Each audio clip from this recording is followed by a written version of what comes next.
You probably did not realize it was happening until one day you did.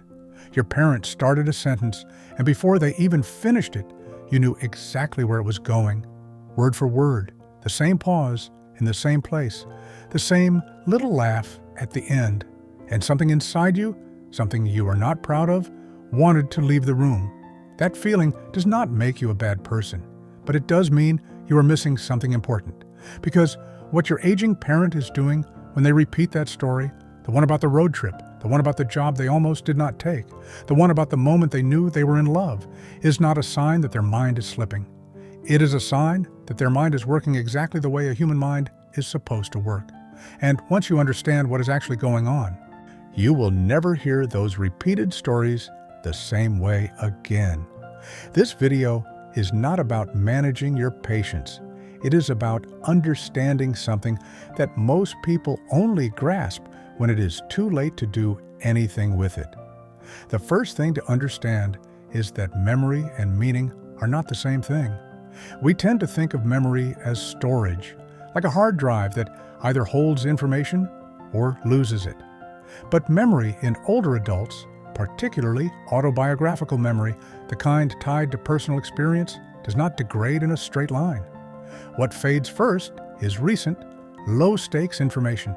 What stays sharp, sometimes razor sharp, is emotionally significant experience.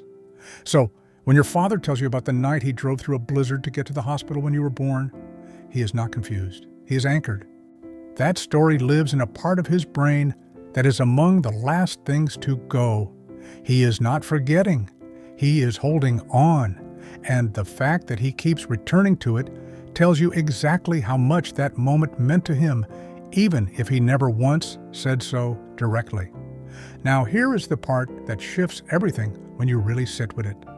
Older adults repeat stories not because they have forgotten telling them, but because the stories have not yet done their job.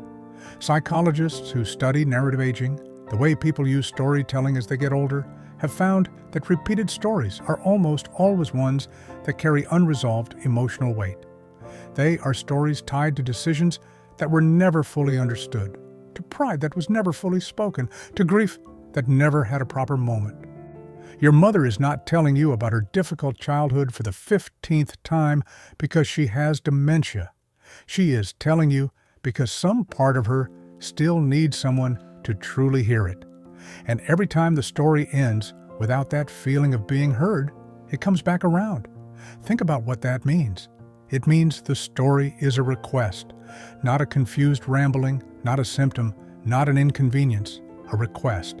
And most of the time, without realizing it, we respond by half listening, nodding, redirecting, or quietly checking our phones. We treat the repetition as noise. And so the story has to come back because it was never really received. We are not bad listeners because we are cruel. We are bad listeners because no one ever told us what we were actually being asked to do. There is something else at work here that is harder to talk about. As people age, they spend more and more time in what researchers call reminiscence, a natural psychological process of looking backward over a life in order to make sense of it. This is not nostalgia, which is largely about comfort and pleasure. Reminiscence is more serious than that.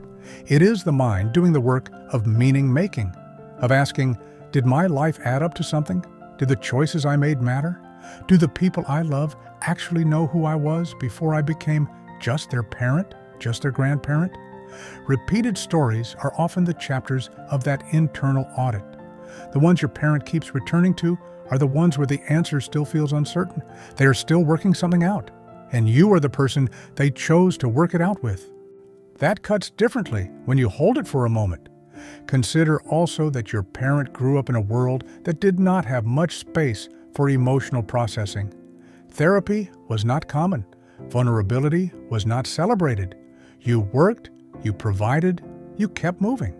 So the feelings that accumulated over decades, the fear, the sacrifice, the longing, the pride, never had a proper outlet. The stories became that outlet. The story about the struggle, the story about the sacrifice they made without telling anyone, the story about the time everything could have gone differently. These are not just memories being replayed. They are emotions that never found another door. You are that door, whether you knew it or not. And here is something worth sitting with a little longer. The generation that is aging right now. The parents and grandparents who are repeating these stories today, many of them spent their entire adult lives being needed in very practical ways. They fixed things, they paid bills, they showed up. Emotional need was something they learned to suppress, not express. So when they do reach for connection, it does not come out as a direct conversation. It comes out as a story, a memory dressed up as small talk, a moment from 40 years ago that is really a way of saying, "Do you see me? Do you know what I went through to get here? Do you understand why I am the way I am?" The story is the only language some of them ever learned for that kind of asking. And if you dismiss it, you are not just skipping a tale you have already heard. You are declining an invitation that took a lifetime to gather the courage to extend. There is one more layer to this, and it is the one most people miss entirely. Research in lifespan psychology has consistently shown that older adults use storytelling as a form of legacy transmission. When a grandparent tells a grandchild the same story over and over, they are not simply reminiscing. They are trying to pass something down, a value, a warning, a piece of hard-won understanding. The story is a container, and the repetition is an act of faith that the container will eventually be opened. Your parent is not just talking to you. They are talking to every version of you that comes after this one. The person you will be in 20 years, the choices you have not made yet, the moments you have not had. They are trying to reach forward through time, and the only tool they have is the story they keep telling. So, what do you actually do with this? You stop managing the moment, and you start entering it. The next time the story begins, instead of preparing your polite exit, you ask a question you have never asked before. Not a clarifying question, a deepening one. Where were you when that happened? What did you think was going to happen next? Did you ever tell anyone how scared you were? You will be surprised what comes out, because behind every repeated story is a longer story that has never been told at all. When you ask the question that no one ever asked, you become the person who finally received what was being offered. The story often stops repeating after that, not because the memory fades, but because the need was met. You can also try something smaller. Just say, "Tell me more about that." 4 words, that is all, because most of the time, the part your parent most needs to say is the part they never got to, because the conversation always moved on before they could reach it. Give them the extra minute. Stay in the room. You might be astonished by what has been waiting just underneath the surface of a story you thought you already knew completely. And when you do this, something unexpected happens to you as well.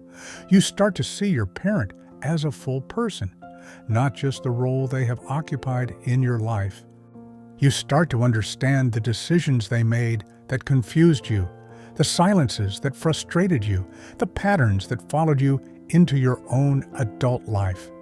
The stories are a map, and you have been refusing to read it. Once you start asking instead of waiting, you'll find that you understand not just them, but yourself a little more clearly too. The roots of who you are run straight through those repeated stories, whether you have been listening or not. Here is the weight of what gets lost when we do not understand this in time. Most people who have lost a parent describe the same regret, not that they did not spend enough time together, but that they did not ask enough questions, that they let the stories become background noise, that they treated patience as a sacrifice rather than as a gift. And then one ordinary Tuesday, it is over. And they are left holding fragments, pieces of a person they now wish they had asked to explain themselves. You cannot go back and ask questions of someone who is no longer there. You can only ask them now while the stories are still being told, while the person across from you still has the energy to tell them. This is the part of aging that no one talks about loudly enough. The window closes, not all at once, not dramatically, just quietly, and then completely. One day, the story will be told for the last time, and neither of you will know it was the last time. There will be no announcement, no moment to mark it, just an ordinary conversation that turns out to have been extraordinary, and you will only know that in hindsight if you are paying attention at all. You have time right now, that you will not always have. That parent, that grandparent, that older person in your life who keeps circling back to the same few stories, they are not stuck. They are searching, and they chose you as the person worth searching in front of. That is not a burden. That is the most human thing one person can offer another. The next time you hear those familiar first words, the setup you know by heart, try something. Do not finish the sentence in your head. Do not smile and wait for it to end. Listen like you have never heard it. Because inside that story you think you already know, there is a whole person asking to be known.